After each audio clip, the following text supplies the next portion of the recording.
سیدہ زہرا تیرا پیارا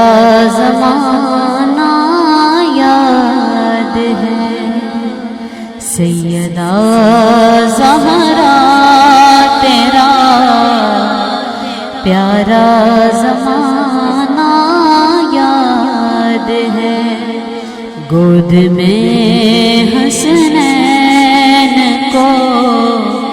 قرآن سنانا یاد ہے، گود میں حسنین کو قرآن سنانا یاد ہے، درزی بن جبریل کا تیرے در پہ آنا یاد ہے، عورتوں کو وہ تیرا کلمہ پڑھانا یاد ہے، سیدہ زہرا تیرا پیارا زمانہ یاد ہے۔ سید الانبیاء کی پاک بیٹی، سید الاولیاء کی محترم بیوی اور سید الشہداء کی معزز ماں، خاتون جنت سیدہ طیبہ طاہرہ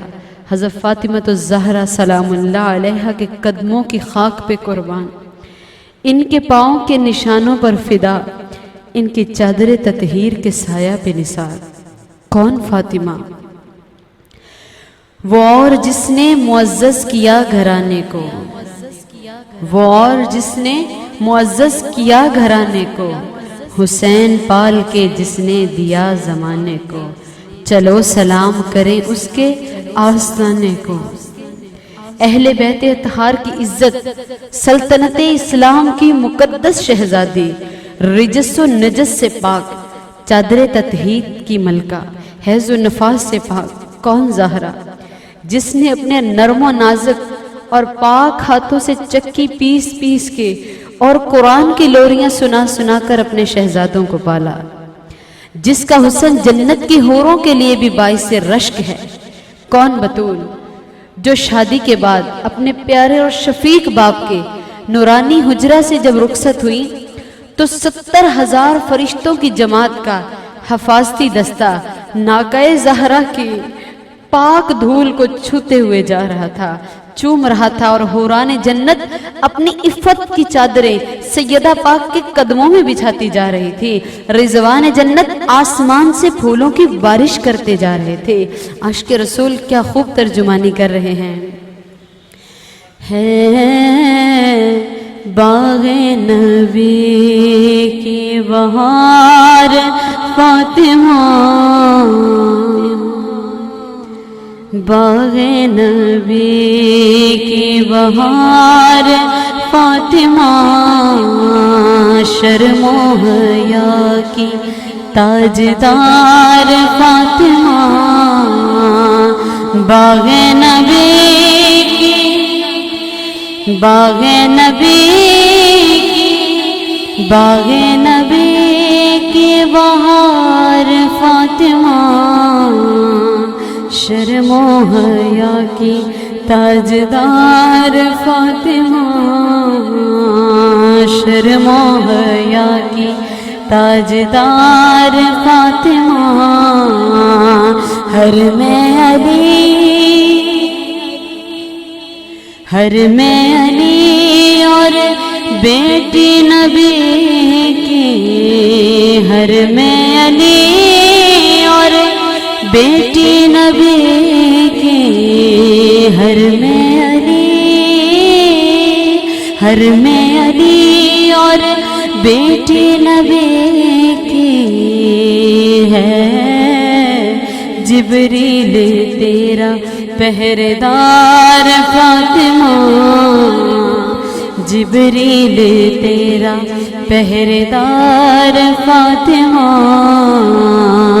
باغ نبی کی بہار فاطمہ، چہرہ نبی کا سرخ ہو جائے، چہرہ نبی کا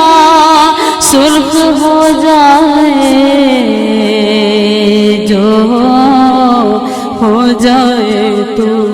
بے قرار فاطمہ، ہو جائے تو جو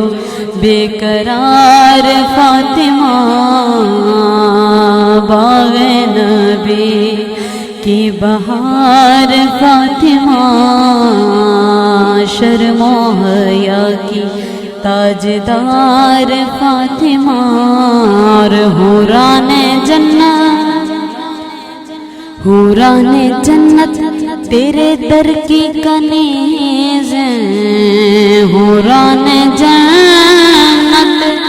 حوران جنت تیرے در کی کنیز ہیں، حوران جنت تیرے در کی کنیز ہیں، تیرے قدموں پہ ہوتی ہے نثار فاطمہ، قدموں پہ ہوتی ہے نثار فاطمہ، باغ نبی کی بہار فاطمہ، شرم و حیا کی تاجدار فاطمہ۔ حضرت عائشہ صدیقہ فرماتی ہیں کہ میں نے کسی خاتون کو خاتون جنت سے بڑھ کر، یا کسی شخص کو خاتون جنت سے بڑھ کر کھانے پینے، بولنے، اٹھنے بیٹھنے میں نبی کریم صلی اللہ علیہ وسلم سے مشابہ نہیں دیکھا۔ جب بھی بی بی پاک آپ صلی اللہ علیہ وسلم کی خدمت میں حاضر ہوتی تو حضور علیہ السلام کھڑے ہو جایا کرتے تھے اور پیشانی کو بوسہ دیتے اور اپنی جگہ بٹھایا کرتے تھے۔ میرے نبی پاک کا پاک بی بی سیدہ طیبہ طاہرہ کے لیے کھڑے ہو جانا معمولی بات نہیں ہے، کیونکہ جس کے آنے سے عرش اعظم کے فرشتے تعظیماً کھڑے ہو جائیں اور بیت المقدس میں تمام انبیاء تعظیم کے لیے کھڑے ہو جائیں اور پاک بیٹی جس کے لیے تاجدار انبیاء کھڑے ہو جائیں، یوں کہنا چاہوں گی کہ سیدہ پاک کے لیے ساری خدائی تعظیماً کھڑی ہو جاتی ہے۔ فاطمہ کے لیے میرے آقا کا فرمان ہے، فاطمہ میرے جگر کا ٹکڑا ہے،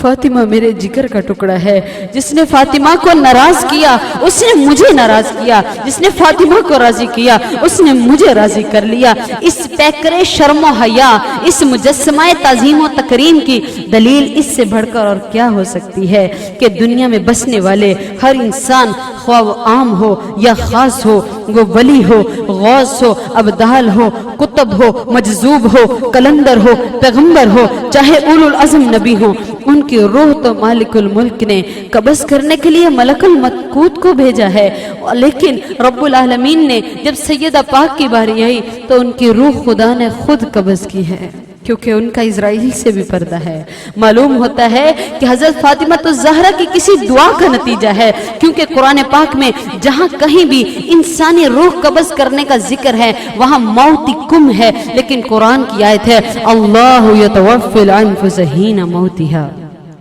یہ موت کم میں ضمیر مذکر کی ہے لیکن یہاں ضمیر مؤنث ہے، اور مؤنث بھی واحد ہے، یعنی پوری کائنات میں خاتون واحد سیدہ کائنات ہی تھی جن کی پاک روح قبض کرنے کے لیے اللہ رب العالمین نے اسرائیل کو نہ بھیجا بلکہ خود روح قبض فرمائی ہے۔ ایک رات بی بی پاک نے حضرت علی المرتضیٰ کو گھر دیر آنے اس کے بارے میں پوچھا تو آپ نے فرمایا کہ آپ کے بابا اور ہمارے آقا علیہ السلام کی بارگاہ میں آج ہم بیٹھ کر دیر تک آپ کی باتیں سنتے رہے۔ بی بی پاک نے عرض کی بتائیے آج آپ کو بابا نے کیا بتایا ہے، آپ صلی اللہ علیہ وسلم نے کیا فرمایا ہے؟ تو حضرت علی المرتضیٰ نے فرمایا کہ آپ صلی اللہ علیہ وآلہ وسلم نے آج ہمیں بتایا ہے کہ حضرت سلیمان نے اپنی بیٹی کے جہیز میں ایک ایسی جوتی دی تھی جس میں لال و جواہرات جڑے ہوئے تھے، اور اپنے داماد کو ایسا تاج دیا تھا جس پہ ہیرے اور موتی لگے ہوئے تھے۔ یہ سن کر سیدہ عالم کے دل میں خیال پیدا ہوا کہ شاید علی مجھے بتا رہے ہیں۔ اس خیال میں چند راتیں نہ گزری تھی کہ ایک رات حضرت علی المرتضیٰ شیر خدا کرم اللہ وجہ الکریم نے دیکھا کہ جنت کے اعلیٰ مقام پر حضرت سیدہ فاطمہ نورانی ہیروں سے جڑے ہوئے تخت پر جلوہ فرما ہیں، ہزاروں حوریں ان کی غلامی میں حاضر ہیں۔ حضرت علی نے بی بی پاک سے فرمایا کہ فاطمہ مجھے پانی پلاؤ۔ پاک بی بی نے حسین و جمیل کنیز کو حکم دیا کہ جاؤ علی کے لیے حوض کوثر سے پانی لاؤ۔ تب شیر خدا نے پوچھا فاطمہ یہ کنیز کون ہیں؟ تو خاتون جنت نے فرمایا علی یہ حضرت سلیمان کی وہی بیٹی ہیں جن کو جوتا وہ ملا تھا جس پہ ہیرے جواہرات اور لال لگائے گئے تھے۔ یہ وہی بیٹی ہیں جن کے شوہر کو حضرت سلیمان نے جن کے شوہر کو ایسا تاج دیا تھا جس پر ہیرے اور موتی لگے ہوئے تھے، لیکن مقام فاطمہ بتایا جا رہا ہے کہ حضرت سلیمان کی وہ بیٹی قیامت میں جب حساب و کتاب ہوگا تو جنت میں بی بی پاک کی کنیز کے طور پر ان کو منتخب کیا جائے گا۔ مالک کریم سے دعا ہے کہ ہمیں صحیح معنوں میں سیدہ پاک کی تعظیم اور اطاعت کرنے کی توفیق عطا فرمائے، آمین یا رب العالمین۔